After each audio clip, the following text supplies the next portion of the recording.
It's Wednesday night, and we're live from Oakdale, Washington, in the Educated Touch studio. Welcome to Ethics Outside the Box, with your host, Nathan Nordstrom. Special guests include you. Here he is, Nathan Nordstrom. Well, hello everyone. Welcome to Ethics Outside of the Box for this October 10th edition. We are having a little bit of fun today.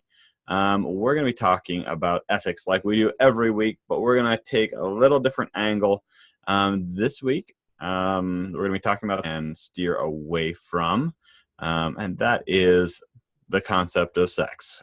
We talk about it in several different ways. Key things I always want to make sure that everyone knows that sex is against the law. It's not an ethical dilemma.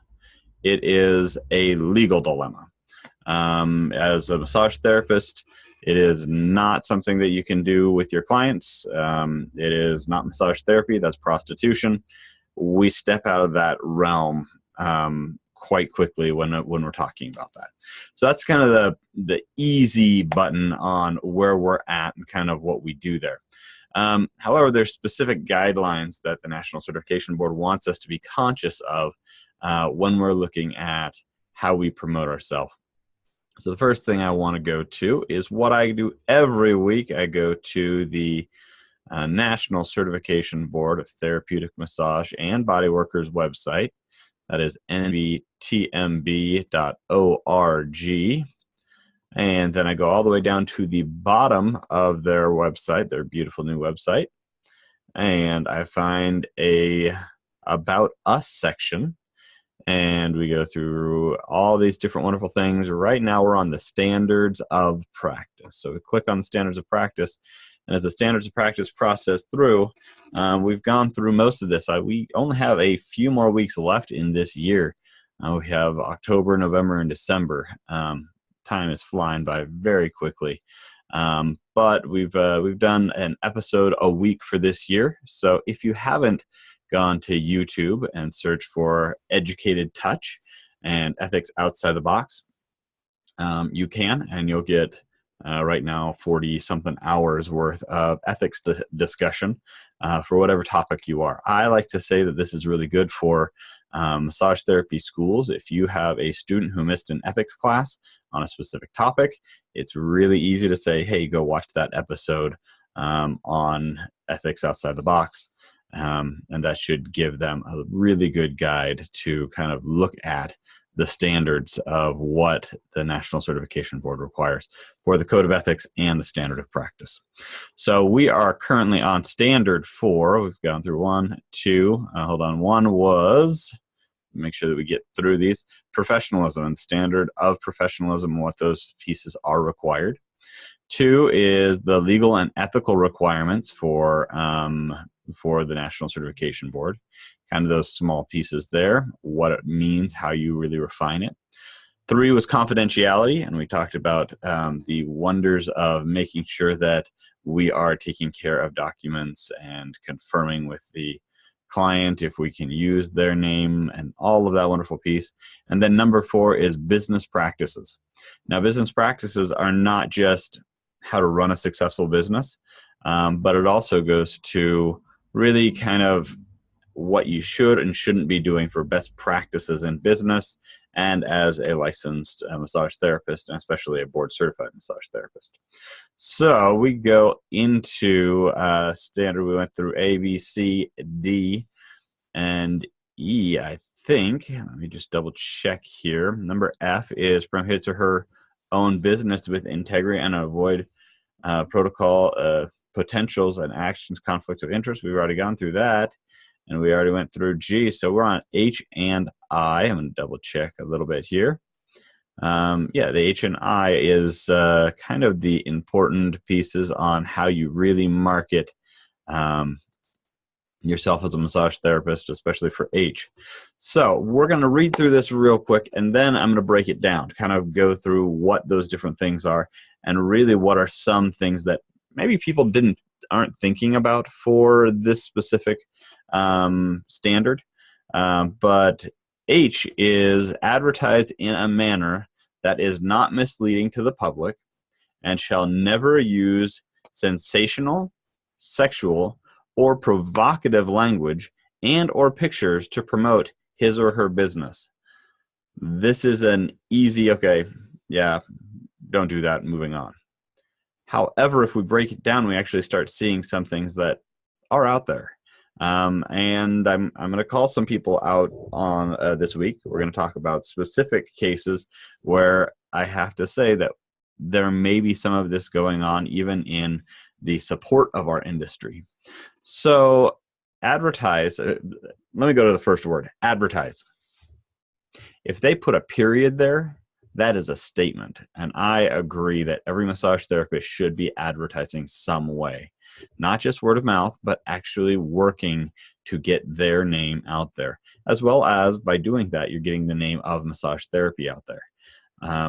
It's always important to make sure that not only do your clients who come see you know that you exist and that you're professional, but what does it say to that client when they're out in the environment, they're out in your community, out in the culture, and they see your brand? You know, it really rides that to that higher professional standard. So it's really important to kind of think just about that one sentence or that one word, advertise. Excuse me. So advertise. So now let's go into how they specifically want you to advertise in a manner that is not misleading. So how can we start looking at massage therapy ads that might be misleading? I'm going to go to a different search bar here, and I'm going to say Massage.world. And I'm just going to Google search Massage.world.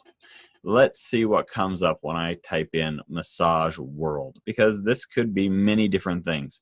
Here is a Facebook page for Massage.world. Here's Freeform My Massage.world.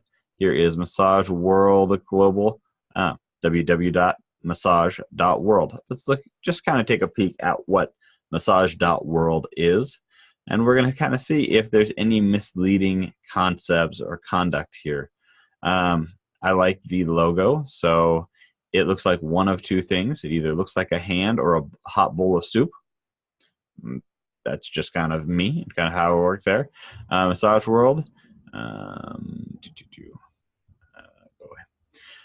It's time to feel great. And so Massage.world has, let's see, what is it? It is new massage therapists. So this is a locator service from what I'm seeing of different massage therapists who are in different areas. And this goes through and says the new massage therapist in the area, therapist close to you. And then it goes through, are you a massage therapist? Okay. So let's look at some of these pictures that are there and see if any of them happen to be in a concern of misleading. Yannick, Joan Jan, has a picture of a guy sitting in front of a tree. I don't have any guides that say what he might be just from this quick spot. We'll click onto a couple of these. Gelauka Pentano, a nice tight cut shot of his face. Unless he's massaging me with his face, I'm not quite sure I'd be very comfortable with this ad specifically. Here we go. Rosita has a picture of her standing next to her massage table. It looks like at a sporting event. So I would assume that she's doing sports massage of some sort. All right. Andrea Dan has a picture of her with her hair off to the side with a smile. I think I look at this one, Andrea, just as much as Gianluca. I don't get much by the face on what I need to know about this person. So I'm going to come over to Galucchia and click on him, and let's see what it says. Spoken language, Italian, English, and French. That's good to know. It gives their gender and accepts gender of both. And then Milano, Italy is where he's practicing. Well, Massage.world is probably a very good worldwide search engine, I guess. About me, I'm a manual artist from 1987 and started teaching in 1998. I started a study of massage at the age of 18 as a hobby. I changed nothing and tried only close friends and relatives. Nevertheless, due to the following friends who were good at it since 2014, I worked full-time as a trainer and masseur, using martial arts as a base for treatment of training sessions. I'm currently studying physiotherapy at the University of Pavia in order to use martial arts and massage in physical therapy. Okay, so that gives you a basic understanding of his background, where he's at now, and what his kind of style slightly is. Not everyone would know kind of what a martial arts style of massage therapy would be, and then that he's pursuing physical therapy, and that I think is a very good write-up to kind of explain what he does. Back massage, chair / Swedish, hand massage, leg massage, neck and shoulder massage, sports massage. These bullets here, to me, mean nothing. If I was a client and I said, oh gosh, I really need someone who can do a really good hand massage, that would be great. I think most massage therapists wouldn't say, I'm good at hand massage, leg massage, neck and shoulders, and back massage. They'd say the different styles that they do. They're more a sports massage therapist. They're more of a deep tissue massage therapist. They're more of a stabilizing massage therapist. Those types of things. But this is a really good structure. Now let's go over and come down and see if Andrea has some. Andrea Dan. Techniques. At massage, at Espace Beauty, look for you. Aromatherapy massage, back massage, bamboo stick massage, deep tissue massage, lomi massage, lymphatic drainage, neck and shoulder massage, reflexology, relaxing massage, slimming massage, Swedish massage, warm stone massage. And she's in Switzerland, a female, and she works on both clients. She speaks English, French, Romanian, and Spanish. Certifications, December of 2011. Yeah. No habla, no, maybe it's not Italian. Romanian, Spanish, probably Spanish. Tecnico en massage. So you would kind of need to, I would need to Google Translate on this one, but it kind of goes through and says when she went to massage school, and where she's worked, and kind of the techniques and technical aspects of her as a massage therapist. It doesn't have a write-up, and I think that write-up is kind of something important that we kind of need to be looking at as massage therapists. What are we actually saying about ourselves as massage therapists if we don't write down kind of who we are and what we do? But making sure that we're using the right language and the right pictures to kind of engage that. We want to make sure that every massage therapist knows that they are responsible for the terminology and the way that they present themselves. So the first piece is that we are advertising, and that is in a manner that is not misleading. So some other ways that I've seen misleading is when you say, well, I'm kind of like a structural integrator. I'm kind of like a rolfer. I'm kind of like a lymphatic drainage specialist. I'm kind of like a, if you're getting to this point where you kind of say, I'm kind of like this or kind of like that, maybe you should be looking at if you are that or finding another term, because sometimes those trademarks are going to be a little bit important and they're going to present themselves and kind of call you out on it and say, hey, you can't use our name for what you are.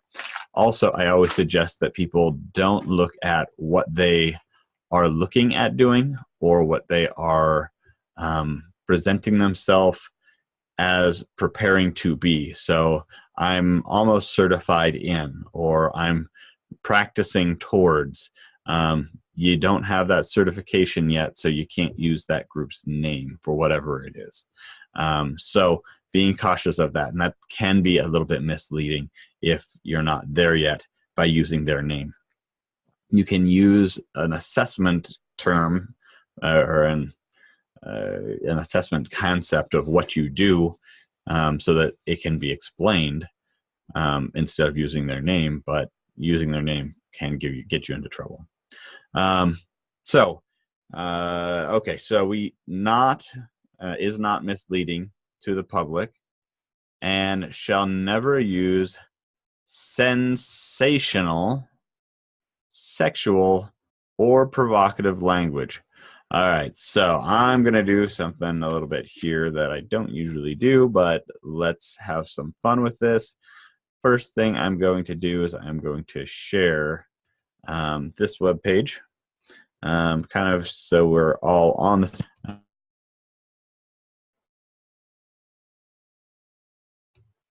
Now that I'm unmuted, I'm going to open up another page here. And we are going to go to Webster's Dictionary on Google. And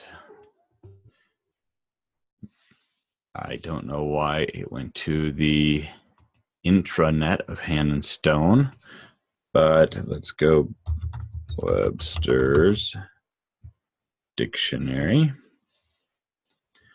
And I'm going to go to Dictionary of Merriam-Webster's. And I want to make sure that we all understand just a little bit here about what it means to be sensational. Because some people are going to look at the term and think just a little bit differently about it. But we want to have an even-keeled balance of how sensational can really affect the terms that we use. Definition of sensational. Of or relating to sensation or senses. Arousing of tending to arouse. There we go. Arousing or tending to arouse by the lurid details, a quick, intense, or usually superficial interest, curiosity, or emotional reaction. So, obviously, the beginning is talking more on the sexual front. However, it also gets into the superficial interest, curiosity, or emotional reaction. So I really like to go to the emotional reaction concept because, I mean, at first we're talking a lot about make sure that we're not misleading, and we're going to get to the sexual aspect, but the emotional aspect of sensationalism is an important piece. If we're target marketing towards people who have a specific condition, you can put into like Facebook advertising and put plantar fasciitis and give yourself a geographical research. And this would be anyone who looks up plantar fasciitis for the next however many days that you want to advertise. And then in your advertisement bar, if you put, do your feet hurt horribly? Does it feel like you're walking on glass? Gosh, massage therapy can help in many cases. I'm not going to say that that's not true. I'm not going to say that it's not a good advertisement model, but it can get to that emotional buy-in of really connecting with your client, really giving your client a little bit more emotional feelings. But you can also, if we went to the far end of that, are you depressed because of the horrible aches and pains that the bottom of your foot is suffering? Okay, now you're playing on emotion. Now you're playing on, are you sad? Are you depressed? Are you lonely? Are you all of those types of things? Those are absolutely points where we're saying, okay, you're trying to get into the sensational aspect of emotional engagement. So we have to be looking at this boundary here of making sure that we're appropriately advertising, that we're not misleading, and that when we're advertising, we're actually saying what we do and why, and not, oh, poor you, and really getting an empathetic or sympathetic response in how we're advertising. So the next piece is definitely the sexual side of that. And this is one that I see problematic just about everywhere. So I'm going to just go to the Facebook page here. We're going to go, let's leave the Merriam-Webster's dictionary up, but I'm going to put massage pictures. Now we're going to go to images on my Google search, and I use Google. That's just what I do. And I want to point out something in this first row. You're going to see ladies all getting massage. You're also going to see that each of the massage therapists have short nails. Maybe this first one's a little bit long. And they have nail polish, but they are skin-toned nail polish. This second row, that's the more masculine hands that I've seen. The ones that I'm always concerned about are the ones with fingernails that are painted, that are long. The facial expression on the client looks relaxed in most of these. Here's a male client. That's okay. Here's a great example. Okay. I don't know very many massage therapists who wear a pink and black skin tight dress for their practice, but that's not what I would consider a professional massage advertisement. There's a sexualized aspect to that advertisement there. And I've seen them on massage industry magazines. I've seen different challenges whenever we go through what someone is publishing and calling massage therapy and what they're presenting for massage therapy. I'm trying to see if I can find one that really just, okay, that other one just bugged me. But I mean, here's a smile. I don't know how often you have clients who have their head up with a hand towel under their face to show their full makeup, which we all know doesn't make it through a massage. So the connection and content can be a little challenging at times for what the expectation is there for a good relaxing massage. All right, here's a Thai massage advertisement, which is actually a really pretty good idea. I have some cats fighting outside. Sorry about that.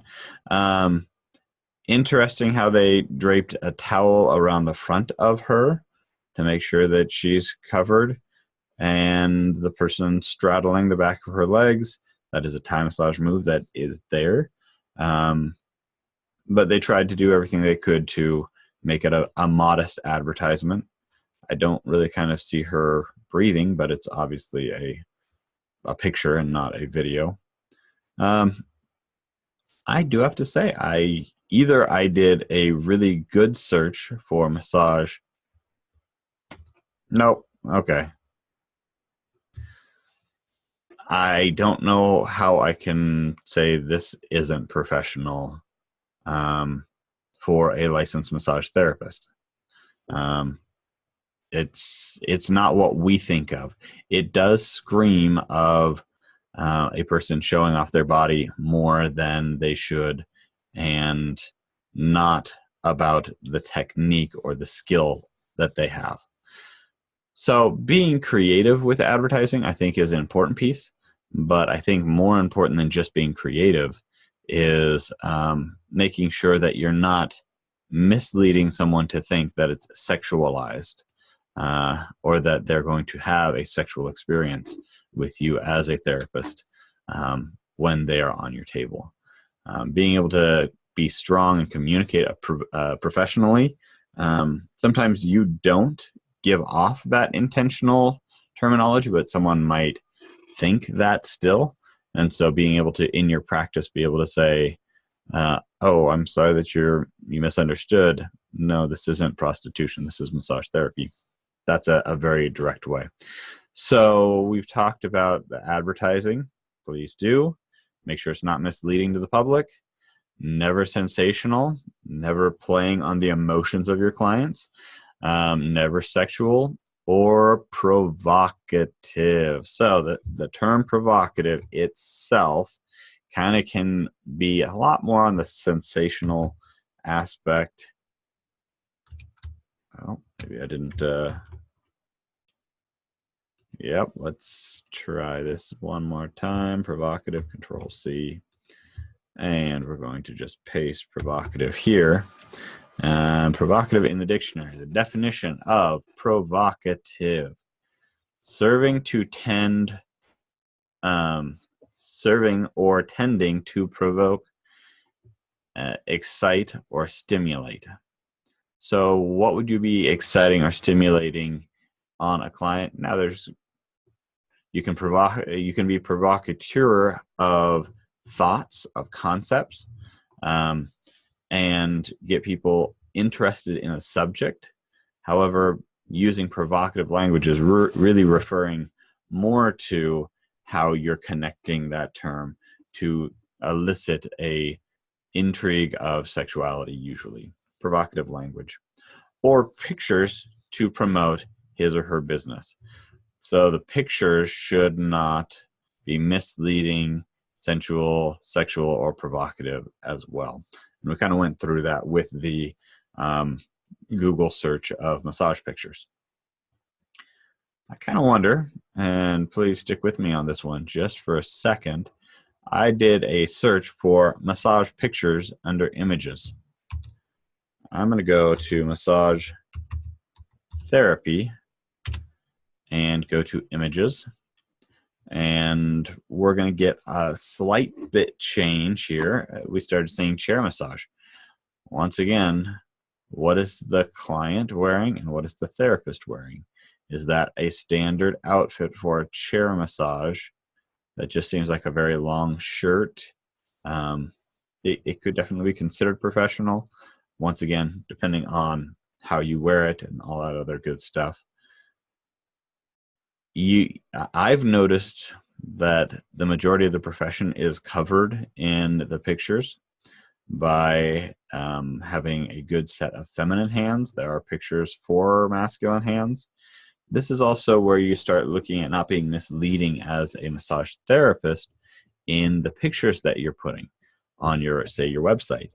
If you're putting on pictures of clients getting massage in a very relaxing background setting, and then they come in and they notice that they're in a clinic, you're wearing scrubs, the client is expected to wear a specific gown, they're laying on a table with butcher paper, this would not be a really good demonstration of what a client should expect from a session in your setting. So making sure that advertisement actually gives a good expectation of what your facility looks like. Do you have to have a professional photographer come in and photograph your spa? No, but sometimes if you can't get something that really fits or matches for you, that might be the best thing. I like this picture here because if you focus on geriatric patients, it would be good to have someone in the demographic that you're marketing towards displayed in your picture. You don't want all 20 to 30 somethings on your website if that's not who you're working to focus and advertise to.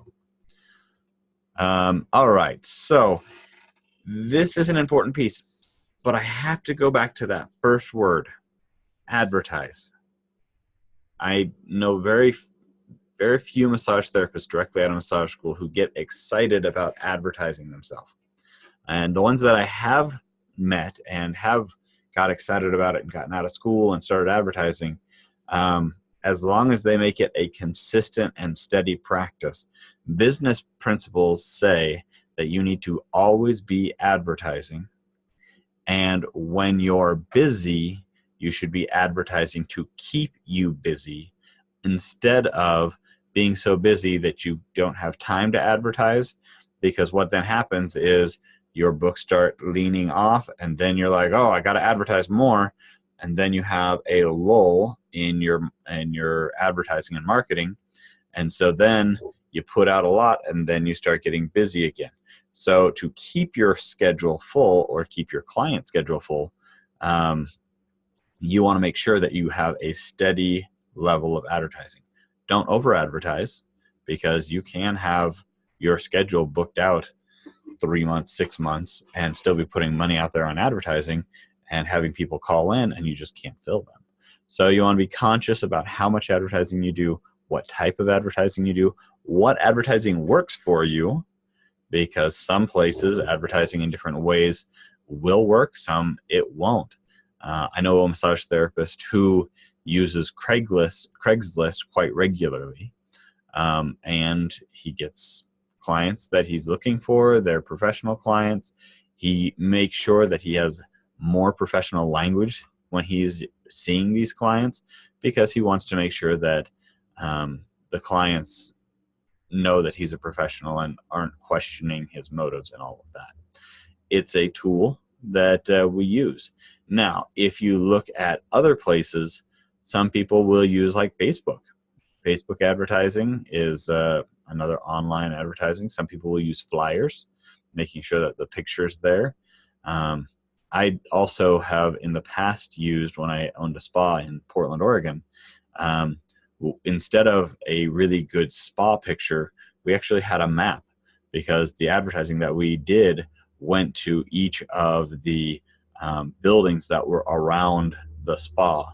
And so we had a map of the local area with an X, so that they knew where their building was, and it was labeled, and how far away it was. It was 500 feet or 1,000 feet, or it was a quarter mile away. And so it was a walking distance from several clients.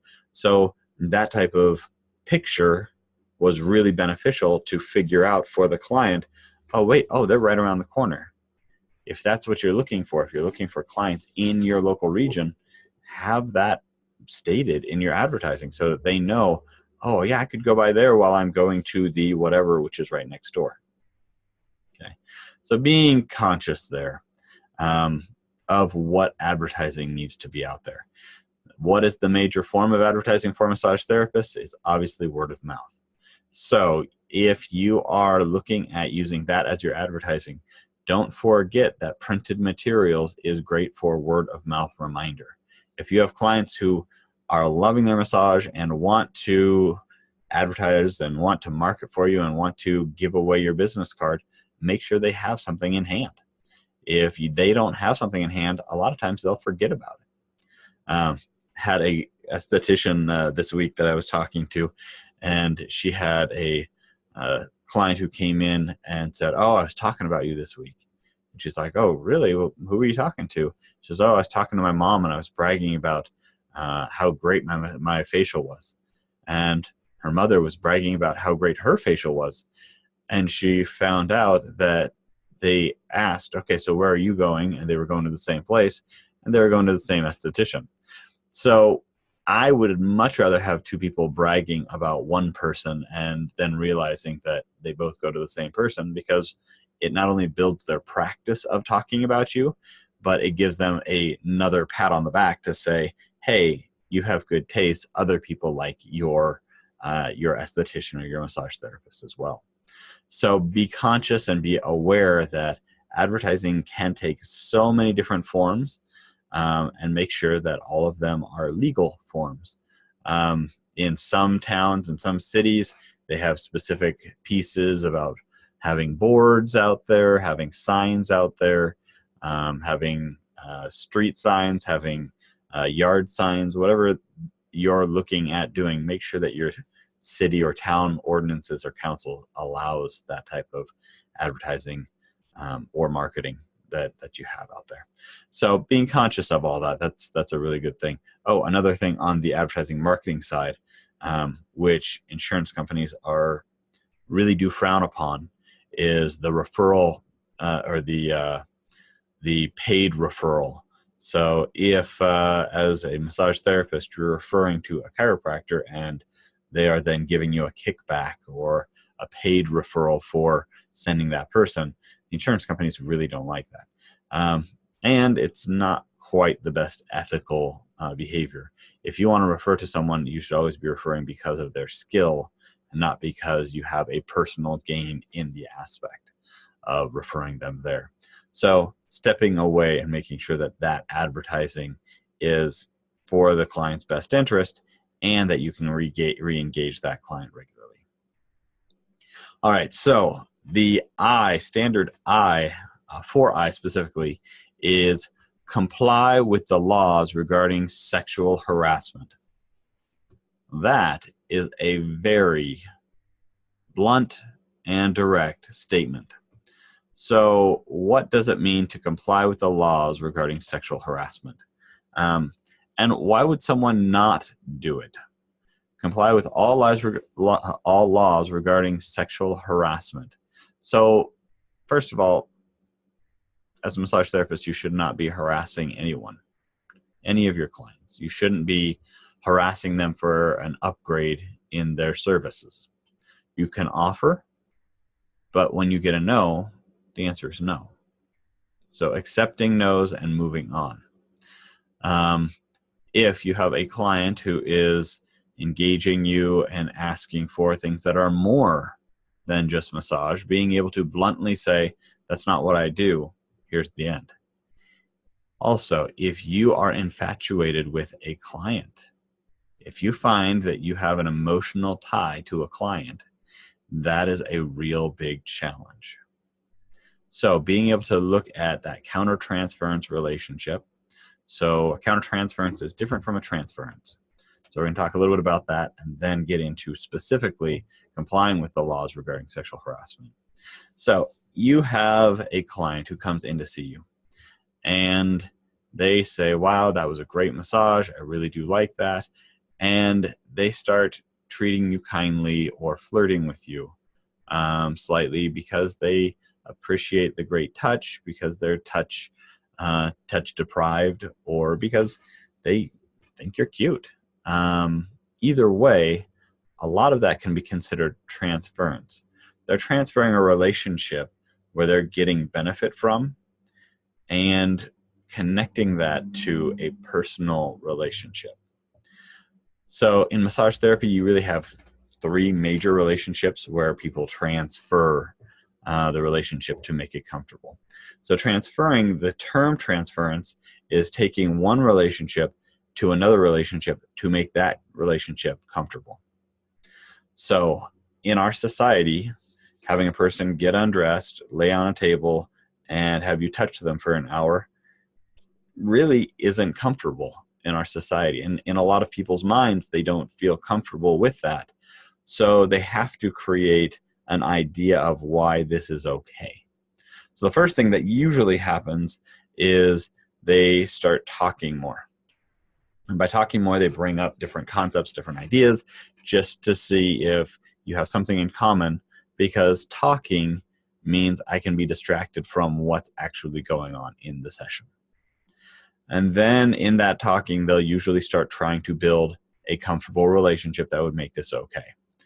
Parent-child is one of those relationships where they kind of start talking as a mentor friend, a loving guardian, or as you're taking care of them.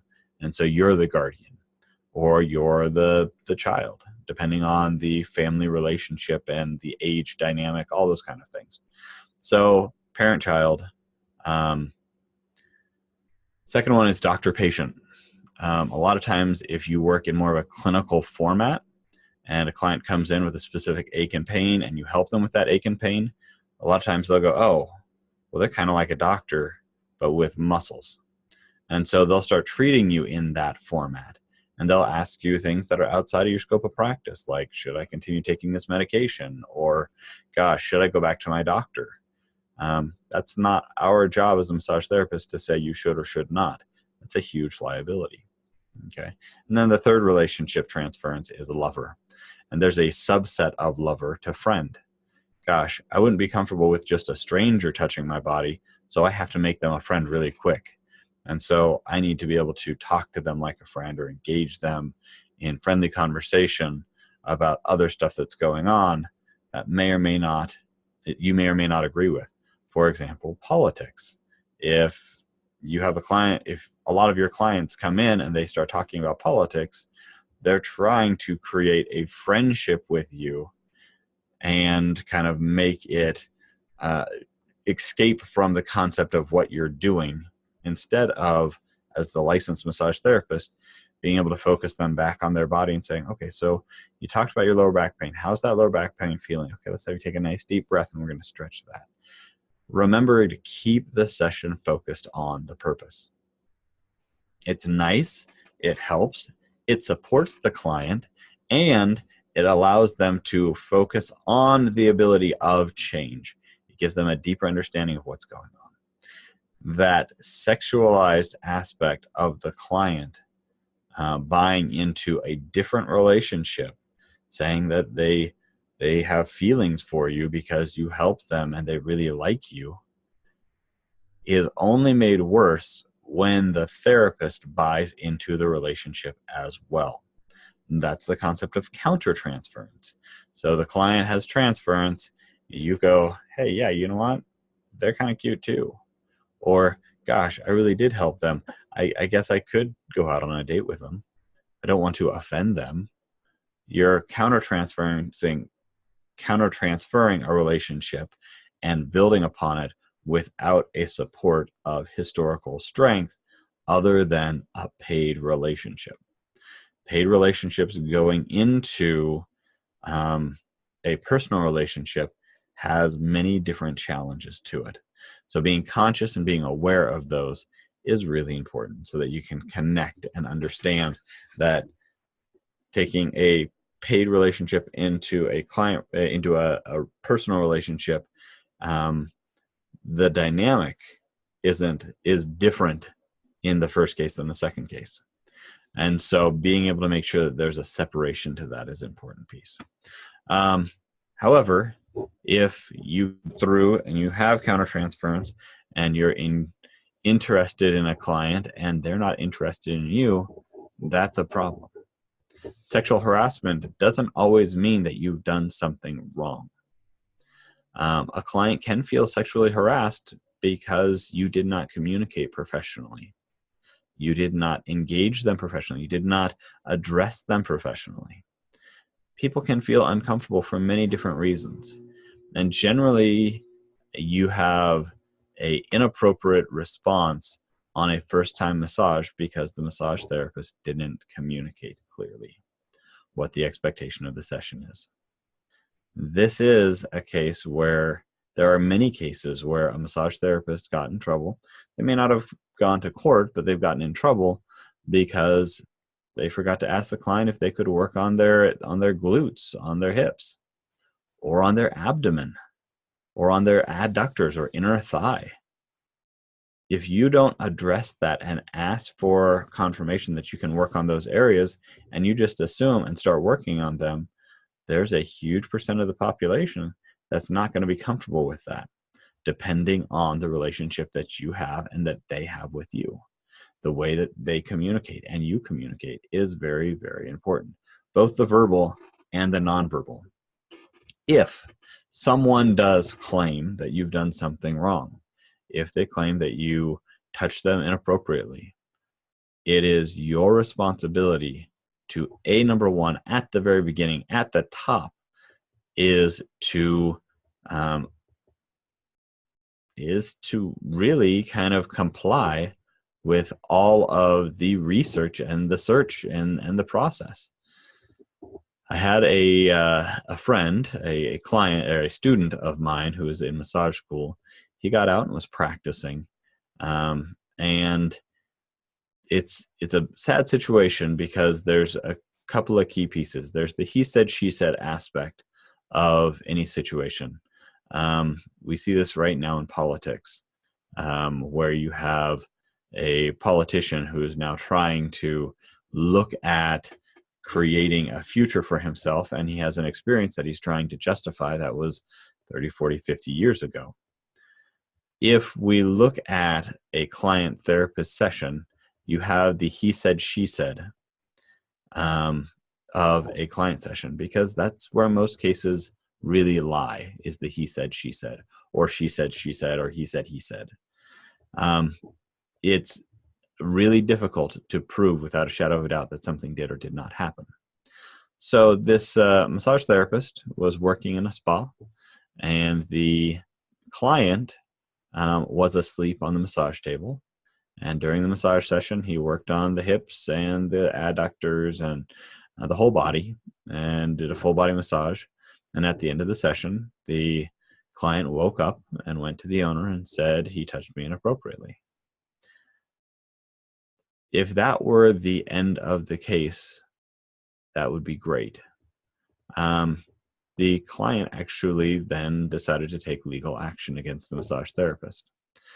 The massage therapist had moved in the last few months before the client decided to press charges.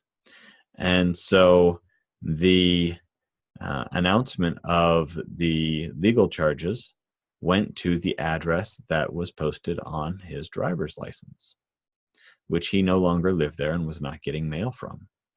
He didn't change his mailing address for a year. Well, in that time, there was a warrant placed out for him because he did not respond to legal charges that were being placed against him. He did not respond to court. He didn't go to the court dates because the court could not find him. They were sending to the address that was on his license, as courts do. Well, go a year later in this scenario, he has someone break into his home. So he calls the police so the police can come take a record and see what was taken, all that other good stuff.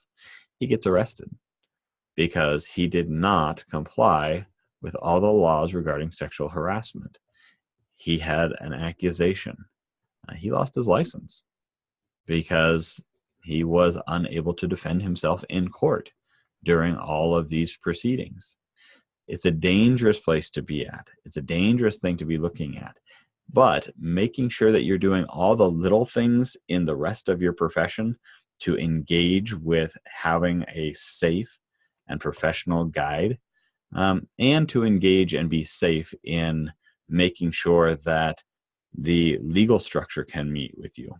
The other groups that I always tell people, hey, you want to make sure you're connecting with these people. Your professional liability coverage should always know your location of where you're practicing. They're not going to be able to be very successful if they don't know what you're doing and where you're doing it. So you always want to keep your professional liability coverage updated on your location. B, same group, you want to make sure you're keeping your professional liability coverage active. I've seen massage therapists who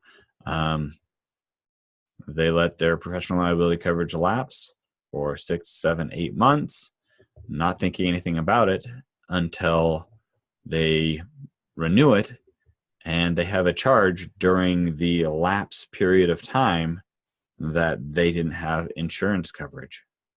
The insurance company is not going to pay for that time when you have a lapsed coverage.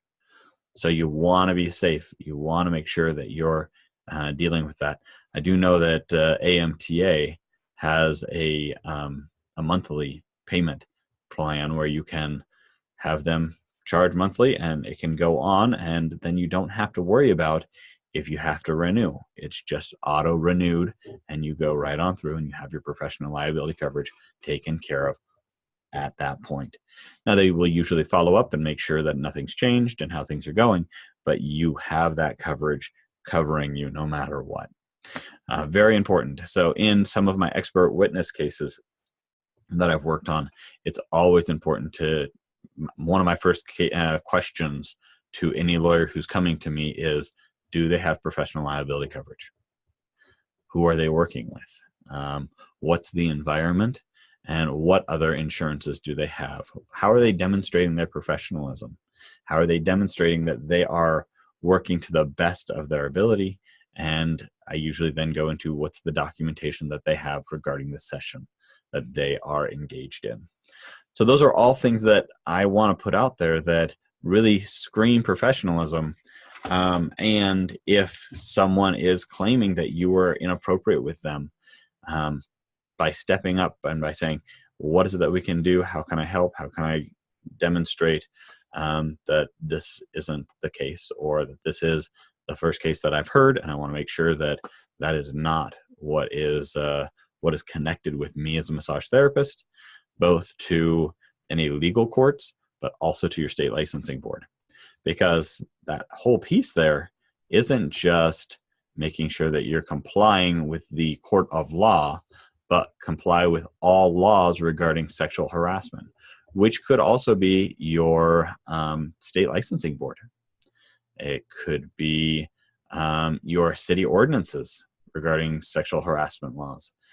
It could be any other governing body that you're responsible to. And I see so many massage therapists who don't read their local city ordinances regarding their profession. It's really important, especially when they change. I know currently Philadelphia, Pennsylvania is dealing with some of this type of aspect where the local governing body wants to put in some very specific wording that would affect every massage therapist in the city. So it's pieces that you have to be conscious of. It's words that you have to be aware of. But if you're not aware of those words, you cannot comply with them. That makes sense? You can't comply with the things you don't know you don't know. The more you know you don't know, right? Okay. So we should be reaching out and trying to figure out everything that we're responsible for in all of the local environments that we're at. I'm going to speak for me here a little bit because most of my professional career, I've had state licenses in multiple states. So I started off in the state of Oregon, then got my Washington state license because I was in Portland, and that's a border town. And so having a license to practice in both was really important. However, it doubled my importance for reading state law and being able to read what the Oregon Board of Massage Therapy and what the Washington State Board of Massage Therapy had to say about what I could or could not do in their jurisdictions. It's important to remember to comply with the laws in the states that you are. So currently I'm up to 4 state licenses, and it's difficult. I don't massage in the majority of them, so I don't have a huge concern about it.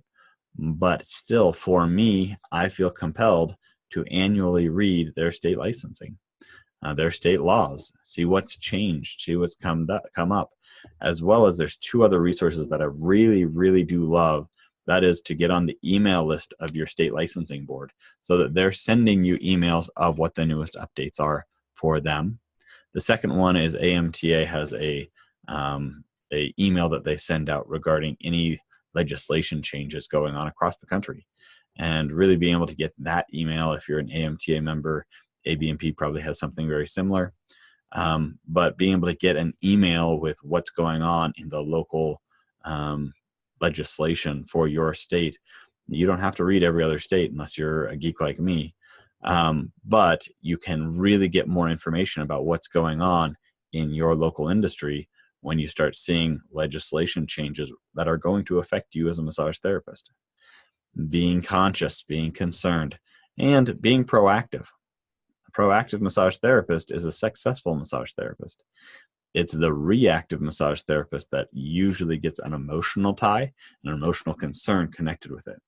So being aware, being conscious, and being engaging. Other places that you can go to really feel a support for this is that you can go to an association or a group meeting of massage therapists in your area. Once again, I have my Oregon license still, and so I'll get emails from different groups who are getting together in local regions, either having an ethics class here, or they're doing this event there, or they're just having a get-together. One of the chapters just had a party for massage therapists, and that's a great way to get together with other massage therapists and engage and understand what other massage therapists in the industry, in your industry, are experiencing. If you're interested in doing something a little bit different in the massage industry, if you're interested in doing something more on the insurance base or more on the spa base, but you're not quite in that industry, being able to have friends and connections in the other aspects of massage therapy is very helpful. I've always enjoyed engaging with other massage therapists to find out new things, especially if it's something you're not used to. Being able to know, being able to have a good warning of what's going on in different environments and areas is important. I just heard about in Kentucky, they had a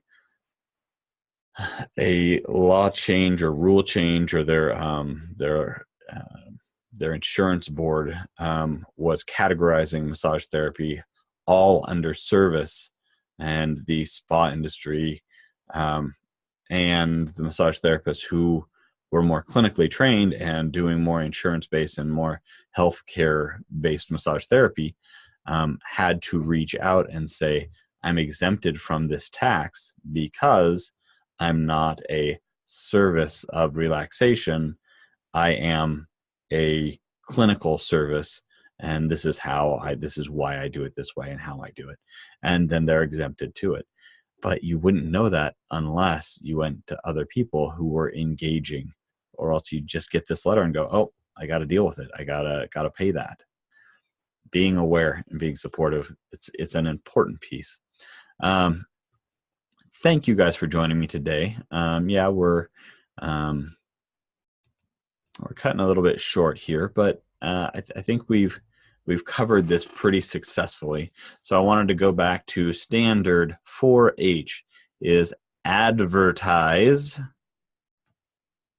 Advertise, right? Okay, good. We're all there. I've said that enough.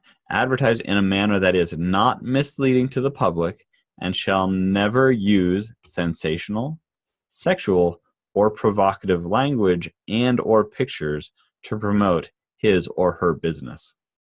And then standard 4I is comply with all laws, regulations, laws regarding, I'm going to say laws and regulations, laws regarding sexual harassment. Being conscious of your laws is very important. So reach out. If you are NCB approved, this is a great way to remind you of what it is that you need to be responsible for. The other thing is, if you're not a board certified massage therapist right now, this is a tiered system that really gives the profession a higher understanding that you are the professional, you are a board certified massage therapist. Just by saying it, it sounds like you're doing a world of good. You're focused towards what massage therapy can do for the public. So if you haven't, if you were once board certified, definitely come back, come talk to us, come talk to the National Certification Board themselves. But if you got a question on how to do it or why, or if you'd want to, I've got plenty of things that I can say about the benefits of the National Certification Board. Okay. Thank you. Next week, we are going to have a guest again. So appreciative of those people who join me each week. And we will be talking more about not exploiting the trust of the therapist, of the client, of the coworkers, and everybody else. That's a really exciting one, and we will have a lot of fun here. Once again, if you haven't gone, if you've only done this on Facebook and haven't connected with Educated Touch or Ethics Outside of the Box in any other form, the first thing that I wanted to let you know of is where to find all of these webinars. You can go to Facebook and search on Facebook for Educated Touch or Ethics Outside of the Box, either one, and you'll see that we have all of the Ethics Outside of the Box posted under YouTube on our Facebook page. The other thing you can do is go to educatedtouch.com, which is our website, and go down to distance learning or okay, well, that one's down. I'll have to figure that out. But you can also go to youtube.com, and when you go to YouTube, you'd be able to then search directly under Ethics Outside of the Box or Educated Touch. And so I'm going to search Educated Touch.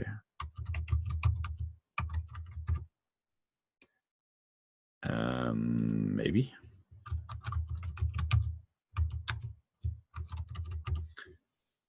And there's a couple of videos here. This is our website. There's 45 videos on there. That's at least 40, well, probably about 45 hours of videos there. Adam Parrott and I, many years ago, 7 years ago specifically, a couple of people I don't know. And then you'll see Ethics Outside of the Box, episode 16 with Jill Burkana, episode 19 with Whitney Lowe.